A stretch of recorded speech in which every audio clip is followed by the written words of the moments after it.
If you've scrolled through real estate listings lately and literally felt your jaw hit the floor, you're absolutely not alone.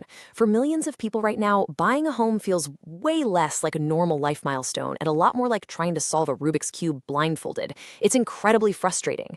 But you aren't imagining things, and it definitely isn't your fault. Today, in this explainer, we're going to look at the hard data and the massive structural forces that turned what used to be a standard rite of passage into a fiercely competitive global challenge. To really wrap our heads around the sheer scale of this, we have to start with a magic number: 30%. In the economics world, the standard rule of thumb is that if you're spending more than 30% of your income on housing, you're under significant financial pressure. And the reality today? Well, for millions of households globally, crossing this 30% line is no longer the exception. It's just the new normal. People are stretching their budgets to the absolute breaking point just to keep a roof over their heads, which, completely delays saving, investing, and starting families. So, it brings us to the million-dollar question, sometimes literally. Why has buying a home become so incredibly difficult? To answer this, we need to treat this explainer like a macroeconomic mystery investigation. We need to look at the clues, trace the history, and figure out exactly who or what killed the affordable home. Okay, let's dive into this. Here is our investigation docket for today. 1. The end of affordable housing. 2. How homes became investments. 3. Suspects behind the crisis. 4. A truly global problem. 5. Debunking housing market myths. And finally, 6. What happens next? All right, Section 1. The end of affordable housing. Let's look at how we got here. To understand today's scarcity, we actually have to look back at an era of total abundance. From the 1950s through the 1970s, right after World War II, governments heavily encouraged mass construction. Cities expanded, middle-class incomes grew, and there was this massive, widespread boom in home ownership. But notice what happens next. From the 80s to the 2000s, jobs increasingly concentrated in major cities, which made urban land incredibly valuable. Then, bam, the 2008 global financial crisis hit and collapsed the market. To recover from that, central banks in the 2010s slashed interest rates.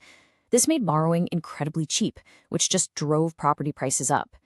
Add in the pandemic in 2020, which completely shifted where people wanted to live.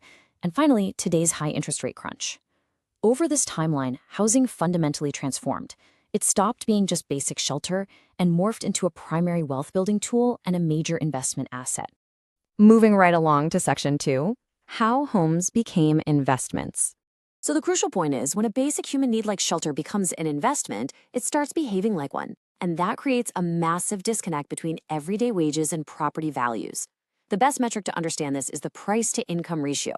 It's simple math. You just divide the house price by the household income. Historically, this ratio stayed pretty stable. But in recent decades, house prices have absolutely skyrocketed, while wage growth has just kind of crawled along. Higher ratios mean declining affordability. And this simple equation brilliantly highlights the generational wealth gap we're seeing. If you bought property early, you benefited massively from those rising prices. But if you're trying to enter the market today, man, the goalposts have moved so far down the field that you're facing higher deposits, larger mortgages, and years of extra waiting. This brings us to Section 3, suspects behind the crisis. There isn't just one single villain here. Actually, scratch that. It's more like a perfect storm. Our first suspect is simply population growth and urban migration. Tech, finance, healthcare, these jobs are all concentrated in major cities, drawing everybody to the exact same places. Second, our demographics are shifting. We have smaller household sizes, later marriages, and way more people living alone. That means a city with the exact same population actually needs more front doors today than it used to. But while demand is surging, supply is totally restricted. And that brings us to our next suspects: strict zoning and planning restrictions, coupled with severe labor and material shortages, making it incredibly hard to build.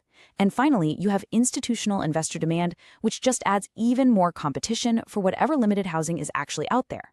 The biggest structural issue here is purely supply and demand. Way more people want homes in major cities than the market is physically producing. It is as if supply constraints weren't enough. Look at the whiplash buyers are getting with borrowing costs. During the 2010s, a $500,000 mortgage at a 3% interest rate was relatively cheap to service. That cheap money fueled massive demand and spiked prices. But when global inflation hit in 2021 and 2022, central banks aggressively hiked up rates. Now that exact same $500,000 mortgage might sit around 7%. Buyers are suddenly caught in this brutal lose-lose scenario. They're facing the historically high prices created by the low-rate era Combined with the crushing monthly payments of the modern high-rate era, purchasing power has absolutely plummeted. Let's look at Section 4, a truly global problem. And this brilliantly illustrates that this crisis has vastly different footprints depending on where you look. In the US, the main culprits are low inventory and high mortgage rates. Over in the UK, it's heavily driven by strict planning restrictions and sky-high land costs, especially around London. In Australia, the population is super concentrated in just a few major cities, which leads to huge household debt just to secure a spot. But then look at Japan and China. They're facing totally different realities. Japan has expensive major cities, sure, but they're simultaneously dealing with rural population decline, leaving millions of homes completely empty. China, meanwhile, treated property as a massive investment vehicle for years, and that eventually led to heavy developer debt and an actual excess supply of housing in some regions. So the data clearly shows us that while the West is largely fighting a severe shortage, places like Japan and China prove that housing issues can also stem from declining demand or oversupply. It's a wildly complex global puzzle. Section 5. Debunking housing market myths. Let's separate fiction from reality. Myth number 1. The crisis is solely the fault of greedy investors. Look, the reality is that while financialization and institutional investors do influence the market and absolutely increase competition, treating investors as the one and only villain completely oversimplifies the problem. Think about it. Even if you removed every single investor tomorrow, that massive fundamental imbalance between millions of people migrating to cities and the severe lack of new homes being built, that would still exist. Investors are for sure a factor, but supply shortages are the true anchor of the problem. Myth number 2. If we just build more homes, prices will drop immediately. Honestly, the reality of construction is all about delayed gratification. You can't just 3D print a neighborhood overnight. Securing land, navigating zoning laws, sourcing expensive timber and cement, and finding skilled labor. It takes years. By the time new supply physically enters the market and actually begins to alleviate price pressure, years have already passed. It is absolutely a vital solution, but it's a slow one. And myth number 3. We just need a housing market crash so prices fall and homes become affordable again. I hear this one a lot, but the reality is actually pretty grim. Broad price drops usually don't happen in a vacuum. They almost always accompany severe economic problems. If house prices are plummeting, it's likely because the economy is faltering, unemployment is rising, and banks are strictly restricting who they'll even lend money to. A crash often hurts the exact first-time buyers who are trying to get onto the property ladder because suddenly they can't get a loan, or worse, they've lost their job. Finally, Section 6. What happens next? Let's talk solutions. Let's move to and see how this builds, because if a crash isn't the answer and building takes years, where does that leave us? Since there's no single villain, there's no single silver bullet. Governments and societies have to implement a balanced multi-step approach. Step 1. We absolutely must increase housing supply and embrace higher density in urban areas. Step 2. To actually do that, we have to reform outdated zoning and urban planning laws that currently make it illegal or just impossibly slow to build. Step 3. We need to develop affordable financing options and protections to help vulnerable households. And step 4, we have to invest heavily in infrastructure like high-speed transit to better connect jobs and homes so that not every single worker has to literally live within a 10-mile radius of the city center. All of those steps really culminate in the reality captured by this quote right here. The future depends on balancing affordability and financial stability. This is the ultimate tightrope that governments are walking right now. On one side, you've got current owners whose entire retirement and financial security is tied up in the high value of their property.